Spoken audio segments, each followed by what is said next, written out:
Rajasthan super 100 देख रहे हैं आप और मैं हूं आपके साथ मनीष शर्मा। बुलेटिन की शुरुआत इस वक्त की बड़ी खबर के साथ करते हैं। डूंगरपुर हिंसा पर गहलोत सरकार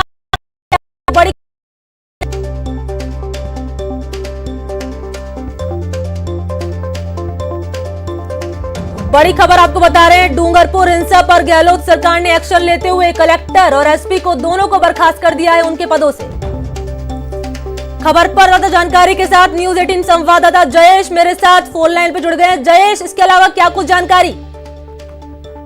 मैं बताना चाहूंगा, डूंगरपुर में हाईवे पर 24 सितंबर से लेकर के 27 सितंबर जो 4 दिन तक हिंसा हुई थी, उसमें पुलिस और प्रशासन की बड़ी लापरवाही सामने आई थी। जो काकरी डूंगरी पर जो शिक्षक भर्ती के अभ्यर्थी उपद्रव कर महापड़ाव डाले बैठे हुए थे, करीब 18 दिन तक प्रदर्शन चला था और इस दौरान इसके और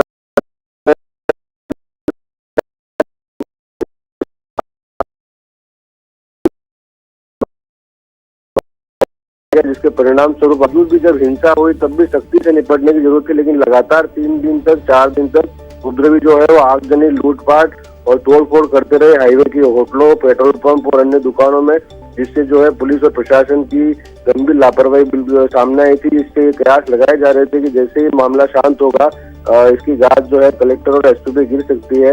तो ये उसी का परिणाम है कि आज जो है इन दोनों के तबादले कर दिए गए। इसके अलावा डूंगरपुर में जो है उपद्रवियों की गिरफ्तारियों का दौर जारी है। अभी 110 से ज्यादा उपद्रवी गिरफ्तार किए जा चुके हैं। इनमें सबसे बड़ा जो नाम है वो भारतीय ट्राइबल पार्टी के आसपुर से विधायक प्रत्याशी रहे उमेश डामोर है, जिनको कल पुलिस सुबह पूछताछ के लिए हिरासत में लिया था। उसके बाद में दिन भर पूछताछ चली और उनके ऊपर जो उपद्रव कर हिंसा फैलाने, भड़काने के आरोप थे, वो प्रमाणित होने पर देर शाम उन्हें गिरफ्तार कर लिया गया। जयेश, महत्वपूर्ण जानकारी आपने दी। यहाँ पर यह भी बताया कि 100 से ज्यादा लोगों को हिरासत में ले लिया गया है, गिरफ्तार कर लिया गया है। इसके अलावा क्या ये मान लिया जाए कि आगे भी कई प्रशासनिक अधिकारियों पर तलवार लटक सकती है इस मामले को लेकर?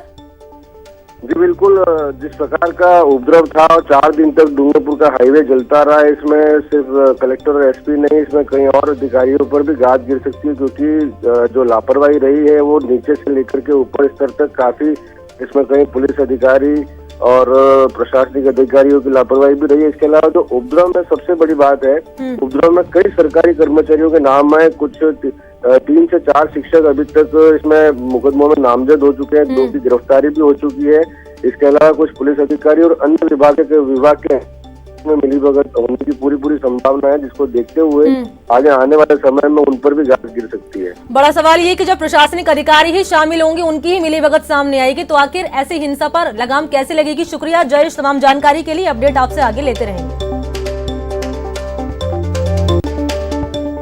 तो वहीं गहलोत सरकार ने डूंगरपुर हिंसा से सही ढंग से नहीं निपटने के चलते डूंगरपुर के कलेक्टर कानाराम, एसपी जय यादव और उदयपुर के संभागीय आयुक्त विकास सीताराम जी भाले को हटा दिया। कालूराम रावत डूंगरपुर के एसपी होंगे।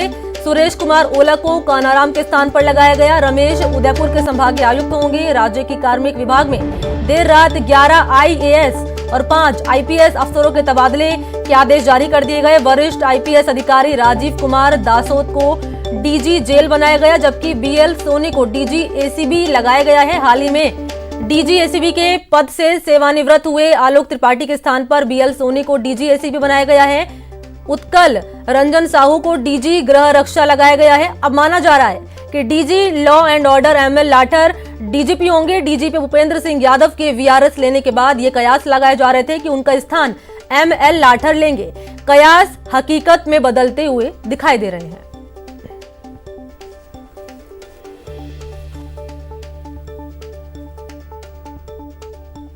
तो जिस तरीके से प्रशासनिक अधिकारियों पर गाज गिरी है, तो ऐसे में कई अफसरों के तबादले किए गए हैं। तो यहां पर जिस तरीके से कालूराम रावत जो है डूंगरपुर के एसपी होंगे, इसके अलावा सुरेश कुमार ओला को कानाराम के स्थान पर लगाया गया है। रमेश उदयपुर के संभागीय आयुक्त होंगे।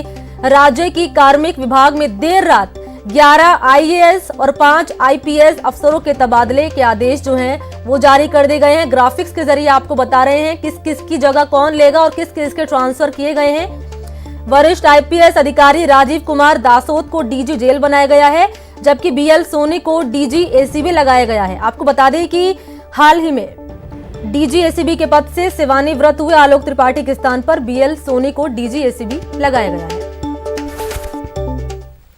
चलिए बात करते हैं गांव की सरकार की। पंचायत चुनाव का आज तीसरा चरण है। 975 ग्राम पंचायतों में आज वोटिंग होगी। 31 लाख से ज्यादा मतदाता मतदान करेंगे। 17 पर्यवेक्षकों की निगरानी में ये चुनाव कराए जाएंगे। सरपंच के पदों के लिए 4906 उम्मीदवार मैदान में हैं। तो आज पंचायत चुनाव का तीसरा रण है, जिसमें 975 ग्राम पंचायतों में ये वोटिंग की जाएगी। 31 लाख से ज्यादा जो वोटर्स हैं वो आज वोट डालेंगे। 17 पर्यवेक्षकों की निगरानी में चुनाव कराए जाएंगे। और जानकारी के लिए बता दें आपकी, सरपंच पदों के लिए 4906 उम्मीदवार मैदान में उतरे हैं।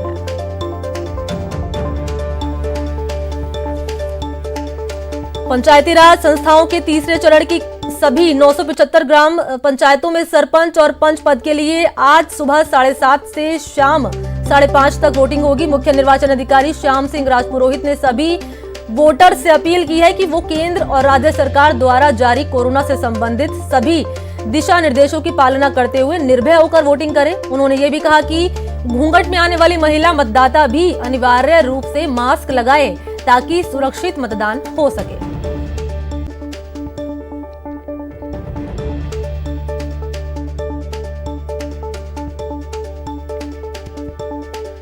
तो पंचायत चुनाव का आज तीसरा चरण है। 7:03 हो गए हैं। 7:30 बजे वोटिंग शुरू हो जाएगी, जो कि शाम 5:30 बजे तक होगी।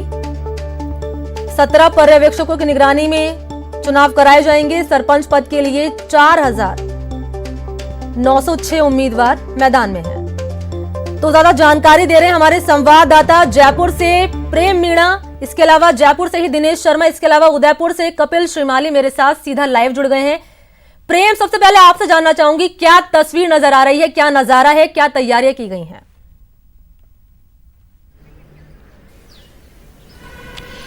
देखिए मनी, मैं आपको बताना चाहूंगा, मैं जयपुर में हूं और राज्य निर्वाचन आयोग के अनुसार आज पंचायती राज संस्थाओं के तीसरे चरण के तहत 975 ग्राम पंचायतों के लिए 7:30 बजे से मतदान प्रक्रिया है वो शुरू हो जाएगी और 5:30 बजे तक मतदान चलेगा। तीसरे चरण में 31,87,505 मतदाता अपने मताधिकार का प्रयोग करेंगे, जिसमें 16 लाख से अधिक पुरुष मतदाता शामिल है और करीब 15 लाख से अधिक महिला वोटर्स शामिल है। राज्य निर्वाचन आयोग ने कोरोना प्रोटोकॉल संबंधी गाइडलाइन की पालना के लिए संबंधित ग्राम पंचायतों के जिला कलेक्टर और एसपी को सख्त हिदायत दी है।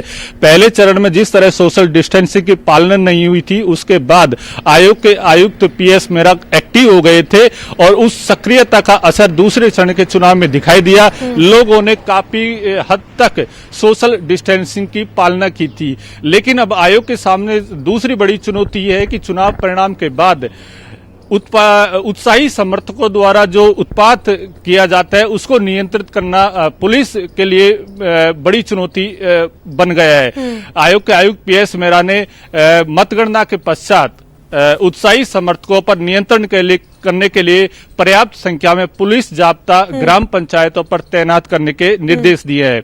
7:30 बजे से यह मतदान प्रक्रिया शुरू हो जाएगी। यदि किसी वोटर्स के पास आईडी नहीं है तो आयोग ने 12 वैकल्पिक पत्र भी दिए हैं, उनके माध्यम से वोटर्स है अपने मताधिकार का प्रयोग कर सकते हैं। फिलहाल 7:30 मैं यहाँ पे आपको रोकना चाहूंगी। मैं अब दिनेश आपके पास आ रही हूँ। ये बताइए क्या तस्वीर नजर आ रही है, क्या तैयारियां की गई हैं मतदान केंद्रों पर सुरक्षा के लिहाज से, क्योंकि हम रोजाना देख रहे हैं जब भी वोटिंग होती है कि सोशल डिस्टेंसिंग की धज्जियां उड़ाई जाती हैं, लोग मास्क लगा के नहीं आते हैं, कुछ लोग तो ये कहते हैं कि कोरोना कुछ नहीं होता है। तो अभी फिलहाल क्या तस्वीर नजर आ रही है?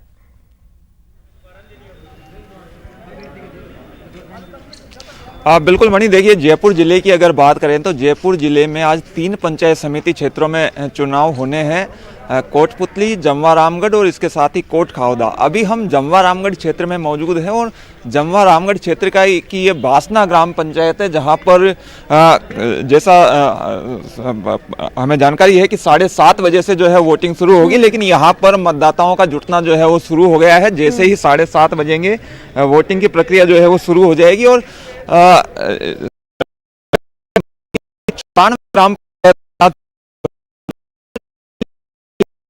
417 पंचों का जो है वो निर्विरोध निर्वाचन हो चुका है।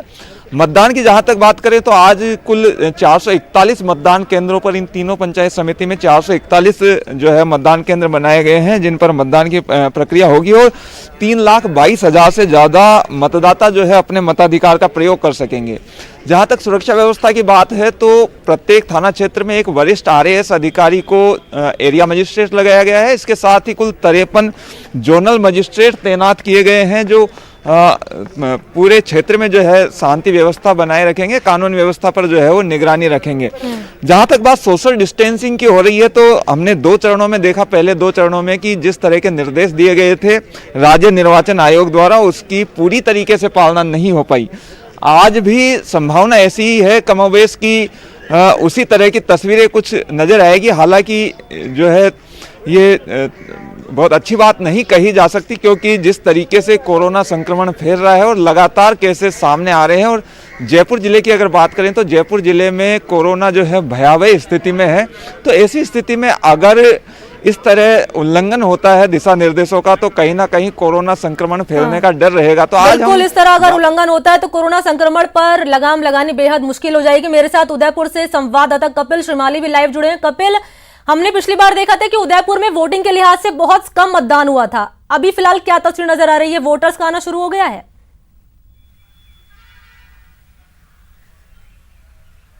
देखिए, आज उदयपुर के गोगुंदा और सायरा ब्लॉक में वोटिंग होनी है। हम इस समय गोगुंदा पंचायत समिति के गोगुंदा पंचायत में मौजूद हैं और जो मतदान केंद्र है उसके बाहर अब जो वोटर्स हैं उनके पहुंचने का सिलसिला शुरू हो चुका है। लेकिन अभी मतदान केंद्र के अंदर आप देखिए कि तैयारियां पूरी है, सभी बूथ पर मॉक पोल कंप्लीट कर लिया गया है और इसी के साथ में अब 7:30 बजे का इंतजार किया जा रहा है। 7:30 बजते ही वोटर्स को वोटिंग के लिए अंदर प्रवेश दिया जाएगा। इसके साथ ही आप देखिए कि कोरोना प्रोटोकॉल की पालना पूरी तरह से की जाए, इसके लिए मतदान केंद्र पर विशेष व्यवस्थाएं की गई है।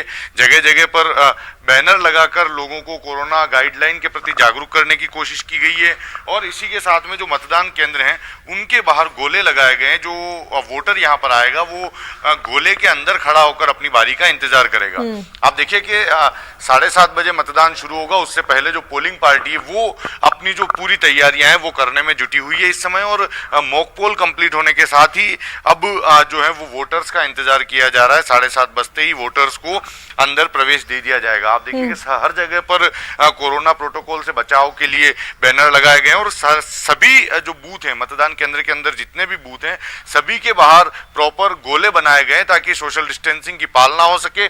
दूसरी ओर गेट पर जो सुरक्षा कर्मी तैनात रहेंगे वो उनकी जिम्मेदारी होगी कि बिना मास्क लगाए कोई भी मतदाता मतदान केंद्र के अंदर प्रवेश ना करे। तो ये कोशिश की जा रही है कि ज्यादा से ज्यादा मतदान हो और मतदान ज्यादा होने के साथ ही मतदान केंद्र पर कोरोना प्रोटोकॉल की भी पूरी तरह से पालना हो सके ताकि ये जो महामारी है कहीं इस वोटिंग के बहाने ज्यादा ना फैले। जी बिल्कुल, वोटिंग के बहाने महामारी ज्यादा ना फैले। शुक्रिया प्रेम, शुक्रिया दिनेश, शुक्रिया कपिल, तमाम जानकारी के लिए। आपसे आगे बातचीत करते रहेंगे, जानकारी लेते रहेंगे।